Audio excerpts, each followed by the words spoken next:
Aksi wanita mencuri helm di samping masjid terekam kamera pengawas. Videonya lalu tersebar di media sosial dan viral diunggah salah satunya akun Instagram @terangmedia, Kamis 30 Desember 2021.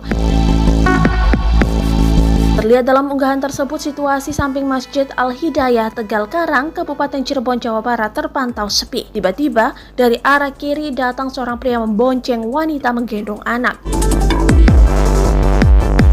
Si wanita tak mengenakan helm itu lalu turun dari motor dengan tetap menggendong anaknya. Ia lalu mengambil satu buah helm dan langsung pergi.